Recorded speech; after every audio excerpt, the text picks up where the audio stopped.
I want to discuss a variety of things today about the state of the election. I will say that my previous video about the Hunter Biden laptop is more and more being confirmed as time goes by. Its authenticity is pretty clear cut, and the mainstream media is showing their censorship and the fact that they're not a reliable news source.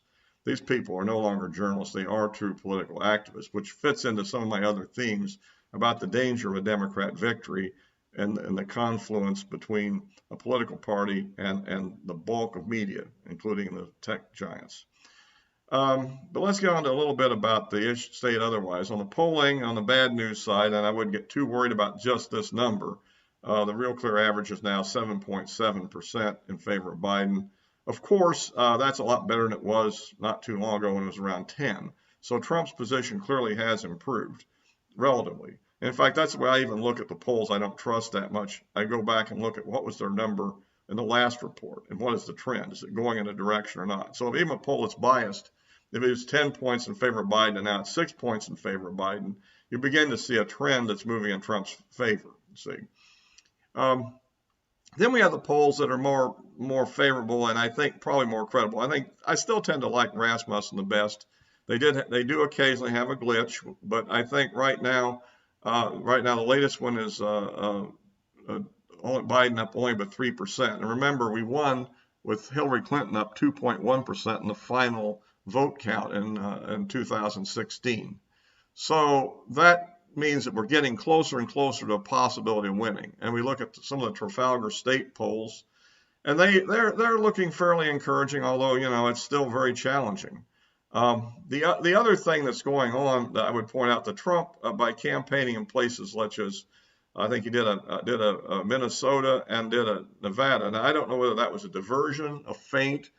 I mean, but between the two of them, that's 16 electoral votes, which is equal to Michigan. So if we were to win those two and lose Michigan, it would be a trade-off. Or if we were to win Minnesota and lose Wisconsin, it would be a trade-off, etc. If we, so there is, and we don't need the full 306 electoral votes to win. My guess is around 275. If we can get in that range, even with a couple of unfaithful electors, we still should be comfortably above 270. So, that's kind of where we're at the moment. And then there's the other aspect, this anecdotal idea, which is out there, the stealth Trump voter, that there's these people who won't tell the pollsters the truth, that they're either because they're afraid or they're just ticked off at pollsters. And it seems to be a mixture of both. With all the cancel culture going on, and it's a problem, obviously, I personally don't have. I mean, they can't fire me now. So, but if I was working for a job where the HR department may have a bunch of liberals in it or something, maybe I would be worried about what I said and wouldn't be making videos like this, for instance. So there is that aspect to the story. And so we don't know how significant it is. But for instance, if you're within, let's say, 3%, and there's 3% of the people are not reporting the truth to the pollsters, that's a whole different story, isn't it? Then there's motivation. There's a theory that the Trump people have a greater enthusiasm. On the other hand, all the Biden people have to do for the most part is fill out an application for an absentee ballot and then correctly fill it out and submit it, and they're in, right? I mean, don't worry about the mail. It will deliver it. I mean, come on.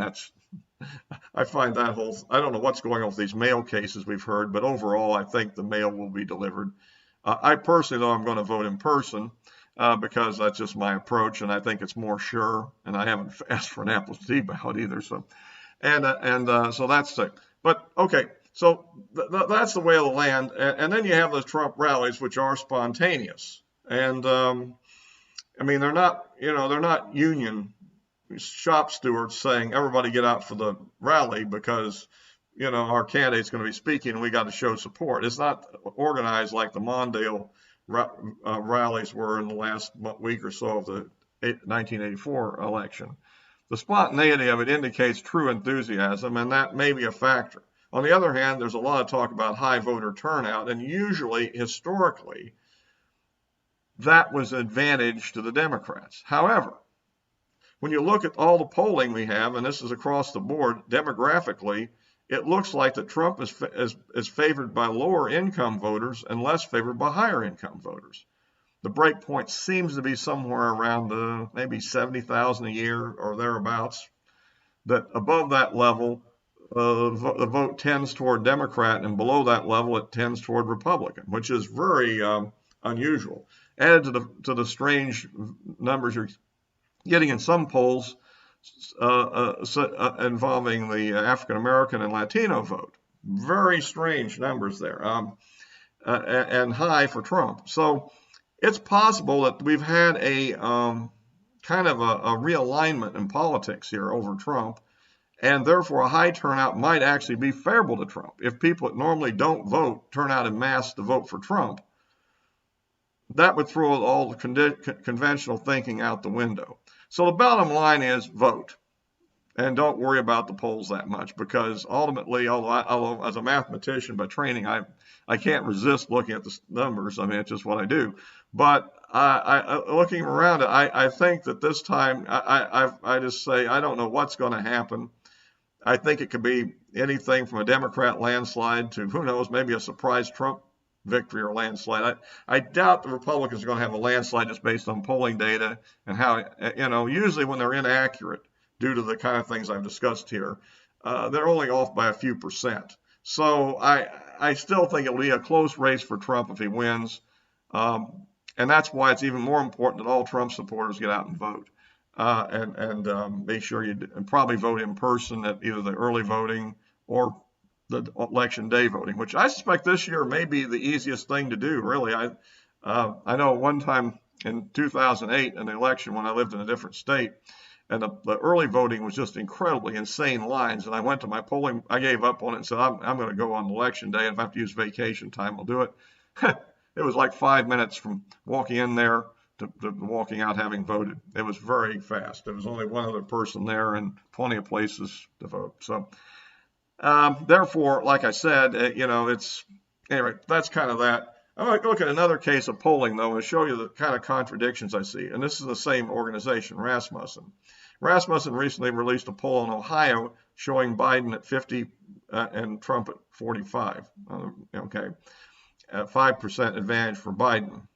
Okay, then they have a national poll coming out just the day after or so, and it shows Biden up only by 3% nationally. Now, when you go back to the 2016 election, Trump beat Hillary Clinton by literally 8 points in that race, while losing by 2 points nationally in the popular vote.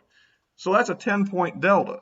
So if that's the dynamics of the state, we have to say that if the Trump, if the Rasmussen national poll is more or less right,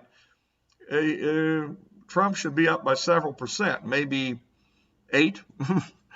Probably less, because there'll probably be less people throwing away their vote for a third party or a fringe party, and maybe most of those people will maybe vote for Biden. Those might be the anti-Trump former Republicans, okay? So it cuts him down to, say, 5. But it looks like to me he should have a comfortable lead in Ohio, it would seem like, right? Unless something strange happened between Trump and Ohio that I'm completely unaware of. Like somehow he fell out of favor in that one state in a very unique way. So I think that shows you just an example of what I'm looking at as to how these polling numbers can really be strange, and you have to be careful with them. A lot of the Trafalgar numbers out show really tight races with either Trump ahead by a little bit or Biden ahead by a little bit. And those are in the range where extra enthusiasm and turnout can make all the difference, which could leave Trump to win things such as Michigan and Wisconsin and Minnesota. So, again, I want to be enthusiastic here that that's the case. And again, it's all important, of course, to support the Republicans for the Senate and for the House. That's our fallback. Now, today I understand it's been released from the 60 Minutes that Biden is now talking on the Supreme Court of having a commission appointed, having 180 days to make recommendations of what to do about the court system. So I don't know how to look at that. You can look at it one way, that he's basically punting, and commissions report things, and then Congress doesn't end up doing them, and it leaves a 6-month cooling off period after the election, so that maybe radical maneuvers that are popular right after the victory won't be so popular 6 months in when their polling numbers start dropping, because people are probably not too happy about what they voted for when they really get it in office. I mean, And so if the disaster happens and he wins, of course. If he loses, yeah, that's a whole different story. But my point is, I still say the safe thing to do is vote Republican for all federal offices, and that way it won't happen. Keep our Constitution safe, and like I said, if you don't really like Trump, remember he has so much opposition in the media and the bureaucracies, etc., that he's not going to get too far out of control. Whereas the Democrats having a complete control of the national government could do some really radical things that might be hard to reverse, if even possible. Okay, so that kind of sets the tone of the things I have to say today, I guess, and we'll just have to keep with it and see what happens. This is the day of the debate tonight, and let's hope that Trump kind of reins it in a bit.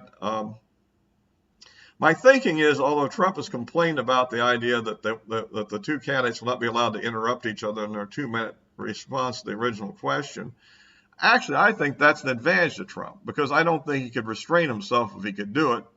But now he will be restrained, and so that will force him to discipline on listening to the other guy's full message and then formulating during that time the best response he can come up with, which is probably better than lashing out at each lie he hears and deciding he has to counter that lie instantaneously. You don't. We know that the Bidens are liars, and it's sufficient to say at the end of the thing, that was all a bunch of lies. I mean, what I'm saying is, I don't think you have to point-by-point counter just every lie, maybe certain special ones.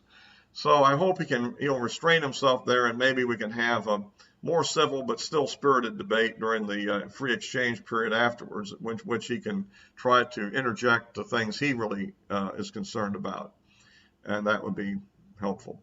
So, I guess that kind of wraps up the thing. We'll wait for the debate tonight and see what happens. Going into it, I think things are trending in the right direction. Let's just hope they get there in time. All for now. If you like these videos, remember to hit the like button. If you haven't subscribed yet, subscribe, and you can also forward links to anybody you think would want to see them. I'd like to build this channel up and get more people on it, get some more subscriptions.